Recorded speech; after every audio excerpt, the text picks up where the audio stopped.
Hey guys, my name is Corey and I'm the author of Fiverr Success, and I'm here to show you guys my sales page on Fiverr as well as talk a little bit about my ebook.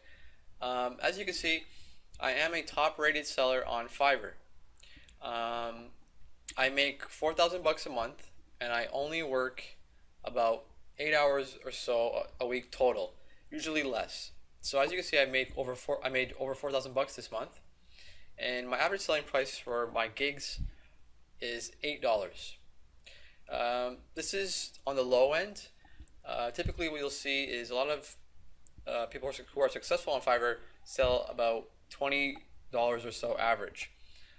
I'm all about volume, so I try to get 40 or more orders a day, and that's how I make my money on Fiverr. I do sell gig extras, but I only charge $5 for most of them, and I talk about this in my ebook as well. It purely depends on what you're selling. So if you have a gig that you can charge $100 for gig extra, go for it.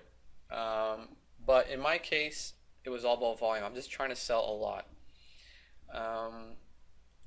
As you can see, I only have 3 negative reviews on my gigs, so that's really good. Most of these negative reviews came in the beginning of my Fiverr career.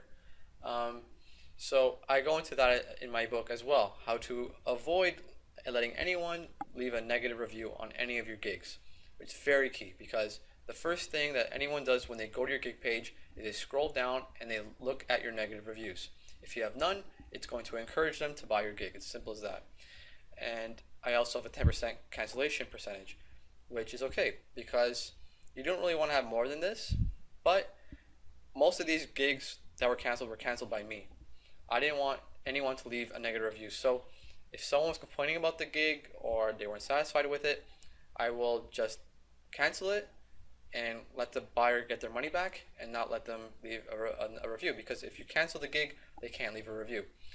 And you might think, well, I'm losing money right there, $4 or how much they spent, including gig extras, but you're actually going to make more money in the long run, because a gig with no negative reviews or very little is a very good thing. It's going to encourage more sales, increase the conversion percentage. I also talk about this in my ebook as well. You typically want to have between 10 to 25% conversion. If you have more than 25%, more power to you. That's great. But realistically, you're probably going to get between 10 to 25 if you're doing really well on Fiverr. You want to have 20 active gigs. So if you're just starting out, you want to have 20 gigs. That's the maximum Fiverr allows you, and just take advantage of that and just have 20 gigs and see what works, what doesn't, and you can start cutting down from there. I also talk about how you can go around this and actually have more than 20 gigs, but that's in my ebook as well. As you can see, I've made basically someone's full-time salary on my 13 months or so here on Fiverr, and I haven't even been working like a full-time employee. I've done less than part-time work even, and I talk about in my ebook what gigs to sell, what gigs are in demand, how to sell them, even how to outsource some of them for very cheap. I also talk about my delivery system, how I maintain efficiency on Fiverr, so I don't want to spend too much money on too much time on this site. So I have a system on how I deliver and process gig orders. I also talk about my road to top rated seller. I can't guarantee you guys will become a top rated seller, because that's something Fiverr manually picks, but I can show you how I did it and you can replicate my success. So that's all I want to talk about right now, guys. Thanks a lot for watching this video. I hope you guys purchase the ebook, and if you do, let me know how it goes for you. I guarantee you guys find some success on Fiverr. It's really easy. Thanks a lot, guys.